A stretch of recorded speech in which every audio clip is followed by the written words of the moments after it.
जय हिंद दोस्तों, मैं निर्भय आपका एक बार फिर से टेक प्री चैनल में स्वागत करता हूं। दोस्तों, अपने पिछली C++ की वीडियो में मैंने आपको बताया था कि C++ के अंदर आखिर आपकी स्विच स्टेटमेंट क्या होती हैं, क्या उसका सिंटैक्स होता है, क्या उसका फ्लो चार्ट होता है और किस प्रकार से आप उसका एक प्रोग्राम को बना सकते हैं। आज की इस वीडियो में मैं आपको बताऊंगा फॉर लूप के बारे में कि लूप क्या होते हैं और किस प्रकार से आपका फॉर लूप काम करता है, उसका सिंटैक्स क्या है, उसका फ्लो चार्ट क्या है और साथ में उसका एक प्रोग्राम भी हम देखेंगे।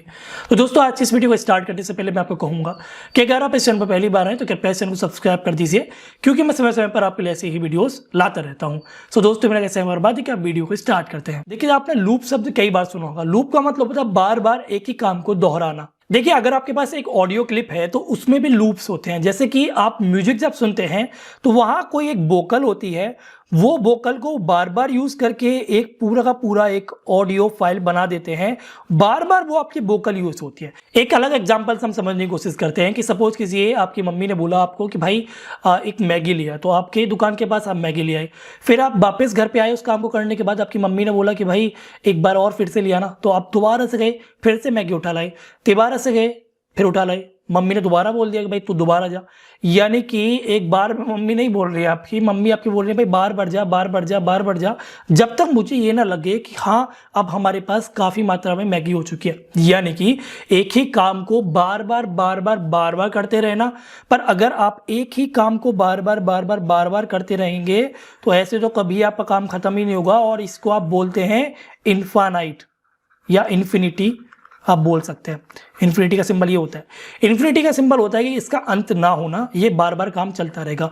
तो इसी प्रकार से आपके पास होता है इन्फिनिटी लूप, यानी कि एक ऐसा लूप जो कभी भी टर्मिनेट नहीं होगा। लूप आपका कभी इन्फिनाइट ना जाए तो इसलिए आपके सामने आता है एक चीज जिसका नाम होता है कंडीशन। यानी कि हर एक लूप आपका कंडीशन के साथ चलता है। देखिए, हो सकता है कि आपने लूप चलाया, दोबारा से आपने वही काम किया, दोबारा से आपने वही काम किया, चौथी बार में लूप आपका यहाँ पर एक कंडीशन पाया और वो कंडीशन की वजह से वहां से वो टर्मिनेट हो गया।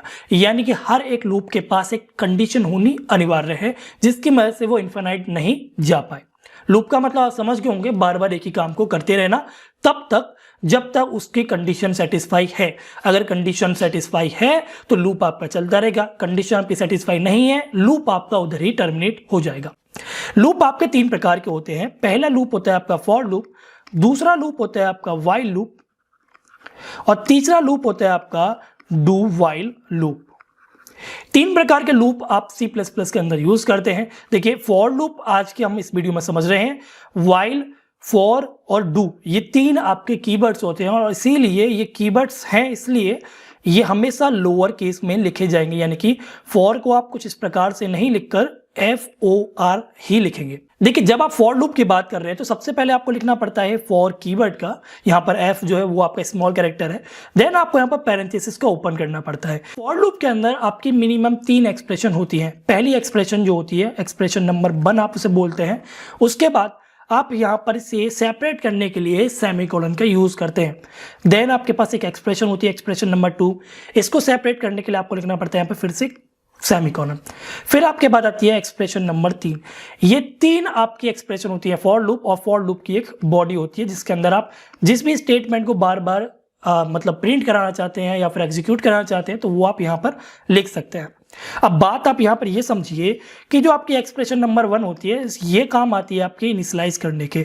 यानी कि यहाँ पर आप ज़्यादातर क्या करेंगे कि आपने कोई वेरिएबल लिख दिया या फिर आपने वेरिएबल के अंदर कोई वैल्यू इनिशियलाइज कर दी। इनिशियलाइज जो एक्सप्रेशन है वह आपकी सिर्फ एक ही बार एग्जीक्यूट होती है जब वो फॉर लूप के अंदर चलता है, इसके बाद वह कभी भी एग्जीक्यूट नहीं होती है। तो आप समझ गए होंगे कि एक्सप्रेशन नंबर 1 सिर्फ और सिर्फ पहली बार ही एग्जीक्यूट होगी, उसके बाद कभी भी एग्जीक्यूट नहीं होगी। इसके बाद का जो काम है यानी कि एक्सप्रेशन नंबर 2 जो है वह होती है आपके कंडीशन के लिए। यानी कि यहाँ पर लूप की कंडीशन चेक की जाती है कि कंडीशन अगर ट्रू है तो बॉडी एग्जीक्यूट हो, अगर कंडीशन फॉल्स है तो बॉडी एग्जीक्यूट ना हो। अब जो आपका एक्सप्रेशन नंबर 3 है वो काम आता है आपके अपडेट के। ये अपडेट क्या करता है? ये अपडेट करता है आपके किसी एक वेरिएबल को या फिर किसी एक वैल्यू को। जैसे कि एक्सप्रेशन नंबर 1 में अगर आपने लिखा हुआ i = 0 तो आप अपडेट में लिख सकते हैं i++। इससे क्या होगा कि आपकी 0 की जगह वो 1 हो जाएगा और फिर से वो एक कंडीशन को चेक करेगा। देखिए, अगर हम इसके फ्लो चार्ट की बात करते हैं तो किस प्रकार से होगी कि आपकी सबसे पहले तो आएगी एक्सप्रेशन जो कि आपकी फॉर लूप की एक्सप्रेशंस होती हैं वो वाली। सो ये एक्सप्रेशन आपकी इस प्रकार से आएंगी। एक्सप्रेशन जब आएंगी तो आपकी सबसे पहले क्या चेक होगी? सबसे पहले चेक होगी आपकी कंडीशंस। ठीक है। कंडीशन चेक होने के बाद वो आपका जो स्टेटमेंट्स होंगी उनको एग्जीक्यूट कर देगा।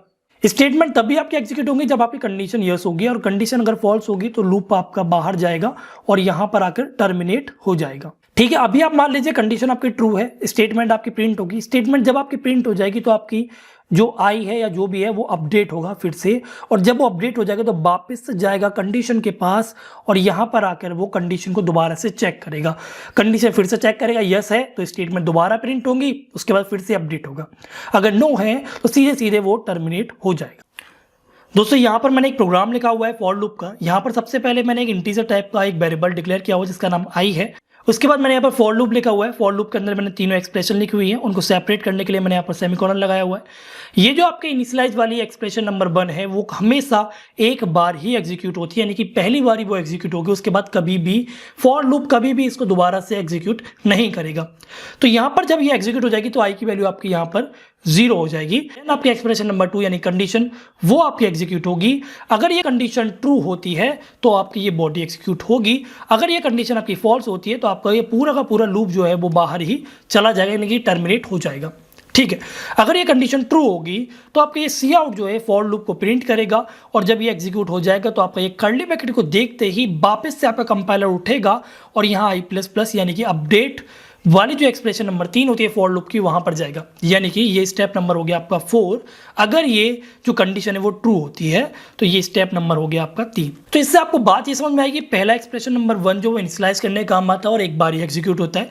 देन आपका कंडीशन चेक होती है, और कंडीशन अगर आपकी ट्रू होती है तो बॉडी एग्जीक्यूट होती है और वापस से आपका अपडेट जाता है, और जैसे ही आपका अपडेट होगा दोबारा से फिर से कंडीशन आपकी चेक होगी। फिर से जब कंडीशन ट्रू होगी तब वापस आपका ये स्टेटमेंट चलेगा, और ये स्टेटमेंट एग्जीक्यूट होने के बाद वापस से आपका आई प्लस प्लस होगा और फिर से कंडीशन चेक होगी।